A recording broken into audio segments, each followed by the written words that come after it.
I have always wanted to have a neighbor just like you. I've always wanted to live in a neighborhood with you, so let's make the most of this beautiful day. All right, happy Friday. Welcome to another edition of Mr. Willis's Neighborhood. Welcome to our outdoor classroom. Today we will be making a volcano. So the first thing we'll talk about is, of course, our daily Tribon question.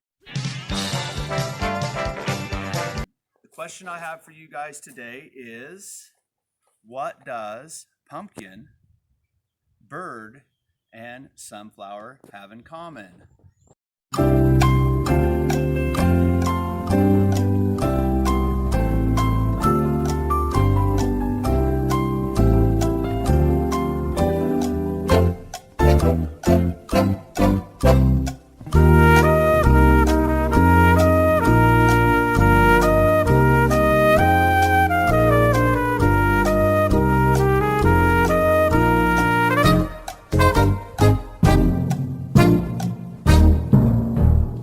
Hopefully you've had a chance to think about the answer, and if you said seeds, you are correct.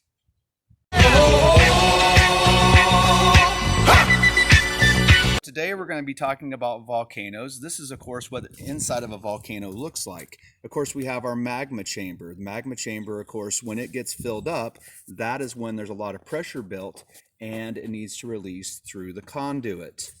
Notice on the side you can see a vent. If there is a like a smaller conduit that goes out to the side, that is known as a vent. But if that vent never reaches the surface and it blocks inside of the volcano, that is known as a sill. Notice the different gray layers. That is over time the volcano building up. It wasn't always as big of a mountain as what you see here. Over time, there was many eruptions and many more, and another eruption and another eruption, and it built up to the size it is today. Of course, think about Mount St. Helens. Mount St. Helens, of course, had a vent that went to the side that made the mountain bulge out on the side, and it blew the whole entire north face off. Talking about how to make a simple volcano. You will need a glass and you'll need a tray. You will need baking soda. You will need dish soap. You'll need a tablespoon, white vinegar, and I would either use red or yellow food coloring. Now that is optional. That just gives it a color effect. Okay, so what you do is you take 1 tablespoon of baking soda. If you spill a little bit, that's okay. Get that in there. Put that in the bottom. We want to break up that chunk. Let's go ahead and maybe add a little more. The measurements do not have to be precise. You take 1 tablespoon of dish soap. Add that in there. Okay. That will not give it a color. Then you take your food coloring and you add, I'm taking red, you add, 1, 2, 3. I'm going to add 4 droplets. There we go. Now we want to mix that up a little bit. Just a little. Get kind of the reaction going. So it should look something like that. Okay. Now what we'll do is we'll go ahead and take our white vinegar and we'll pour it in. We'll go 1, 2 tablespoons,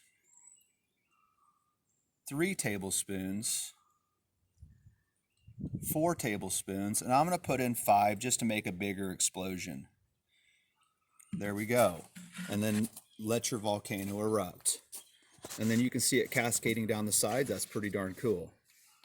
And the food coloring gives it of course, the lava color or the lava effect. Done is we've set this the same solution up into this volcano, and let's pour a little vinegar in. And let's watch it erupt. And there you can see it cascading down the sides. I know you guys wanted to watch this erupt all year long, so I'm finally giving you the opportunity to see it. Now, I might not have the solution quite right, but adding a little vinegar, just a little, always helps the process. What you're seeing here is a chemical reaction between the vinegar and the baking soda. All right, voila, there you have your volcano.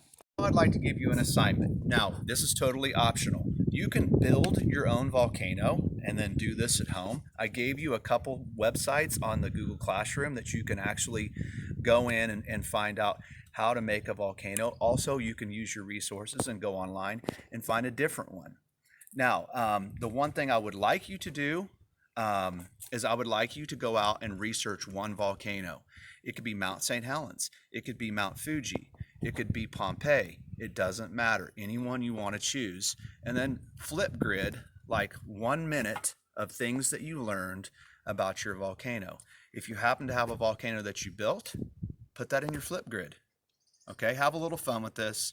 And hey, have a great weekend. I will see you on Monday. Welcome to another episode of Mr. Willis's Neighborhood.